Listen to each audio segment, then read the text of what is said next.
Hello guys, bersama saya lagi dalam Alright Nopal Channel. Gempak sahabat-sahabat semua.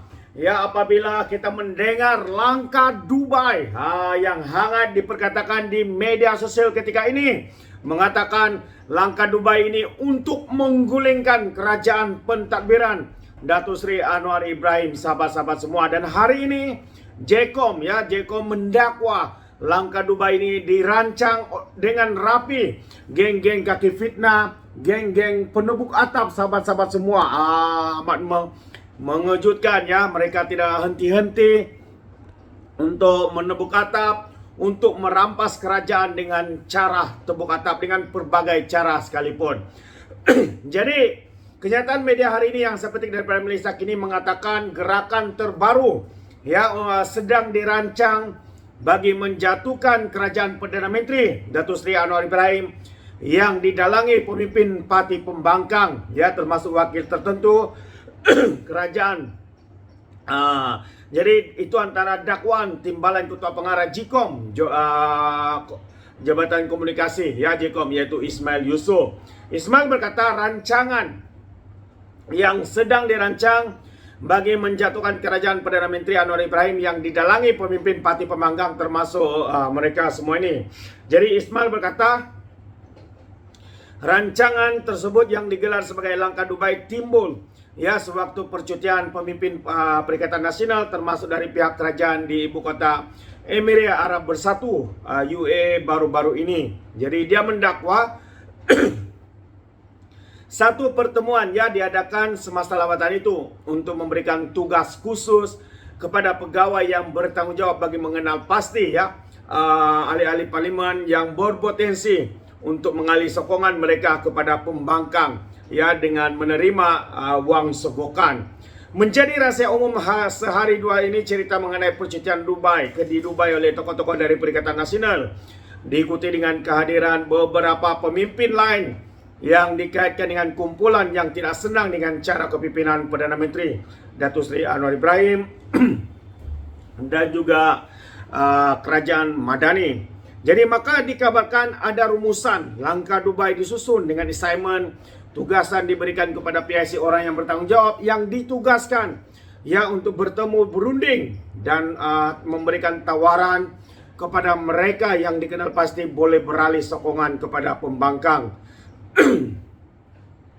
Dan dikatakan ada juru cakap yang ada akses dengan kepimpinan di sebelah pembangkang sedang berkeliaran di seluruh negara, termasuk di Sabah dan Sarawak, untuk cuba meyakinkan bahwa awal 2024 kerajaan Madani akan tumbang, siap dengan tarikh dan deadline sekali, kata Ismail di petik harian berita harian.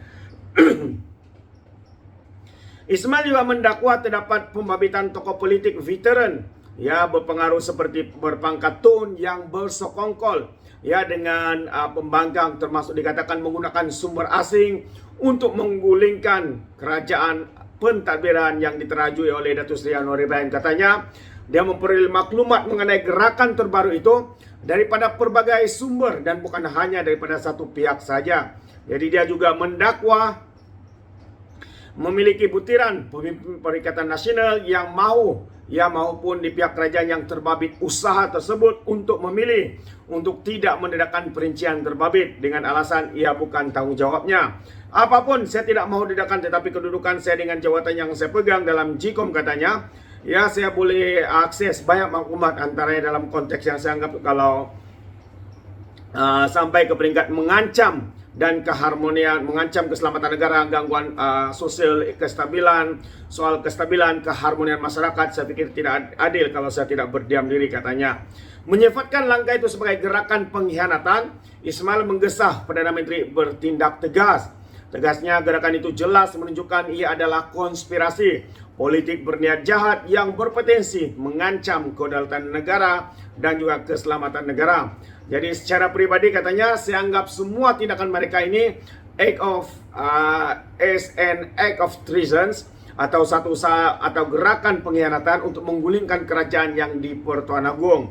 Justru katanya Perdana Menteri ada asas kukuh untuk bertindak secara afirmatif. Jadi Perdana Menteri juga perlu segera arahkan Kementerian Dalam Negeri, Ketua Polis Negara, dan pihak keselamatan untuk menyiasat beberapa individu yang didapati terbabit secara langsung itu.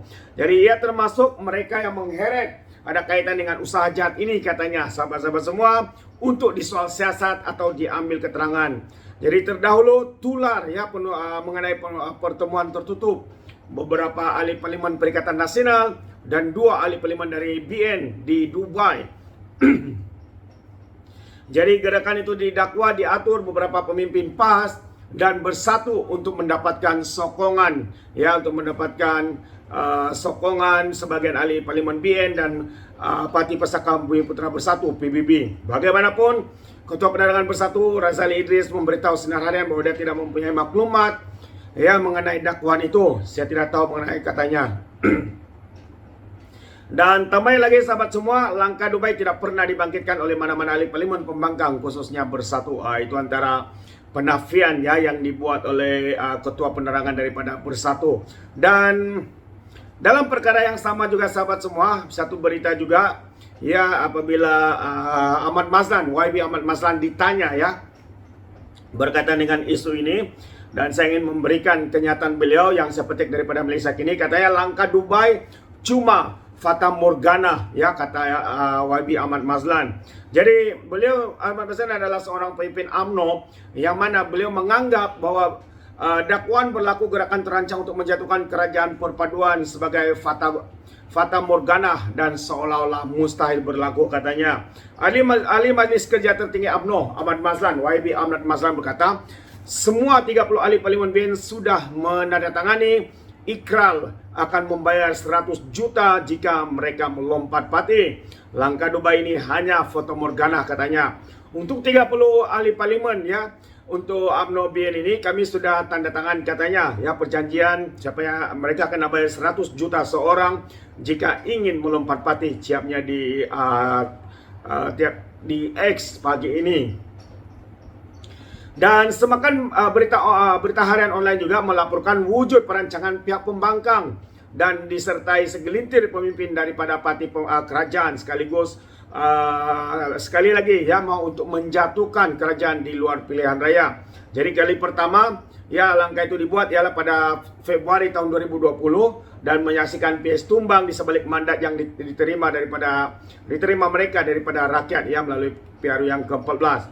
Jadi memetik kenyataan Pegawai Kanan Jabatan Komunikasi JIKOM, portal berita itu mendakwa ya perancangan langkah Dubai ya berkenan dilakukan sewaktu pemimpin PN bercuti di Dubai baru-baru ini. Jadi katanya ada pegawai tertentu dipertanggungjawabkan untuk mengenal pasti ahli parlimen yang berpotensi mengalih sokongan kepada pembangkang dengan sogokan. Selain itu pemimpin PN didakwa ada juga tokoh politik veteran dan mereka adalah berpangkat tun bersekongkol dengan cubaan tersebut. Jadi Ahmad Mazlan berkata, selain ahli parlimen BN tidak memiliki wang sebanyak 100 juta, kedudukan mereka kerajaan ketika ini adalah kukuh dengan sokongan besar ahli parlimen kepada Perdana Menteri Anwar Ibrahim katanya. Siapa ahli parlimen yang ada wang sebanyak itu? Soalnya jika 30 keluar pun kerajaan masih kekal dengan 122 sokongan. Jadi Cik Bekas Setiausaha Agung UMNO itu lagi dengan merujuk kepada 147 ya ahli parlimen kerajaan serta 5 ahli parlimen bersatu yang menjaga sokongan kepada kerajaan baru-baru ini. Itu dia. Jadi sementara itu pula PAS mempertikaikan dakwaan JIKOM dan secara sinis berpendapat lebih wajar dibangkitkan langkah Mekah berbanding langkah Dubai. Itu antara kenyataan daripada timbalan Presiden PAS. Mungkinkah? Ya kita lihat hari ini mereka sedang mengalami keterdesakan sahabat-sahabat semua. Ya kerana janji demi janji yang mereka berikan ya kepada penyokong mereka ya untuk menubuk atap, untuk merampas kerajaan, untuk menjatuhkan kerajaan ini, tapi semuanya tidak pernah berlaku. Dan akhirnya dengan keterdesakan ini sahabat semua, untuk penghujung tahun ini langkah Dubai pula menjadi satu cerita yang begitu panas dan viral di media sosial. Kononnya mereka sekali lagi mahu menjatuhkan, mahu untuk menggulingkan kerajaan yang ada pada hari ini. Sungguh memalukan sahabat semua.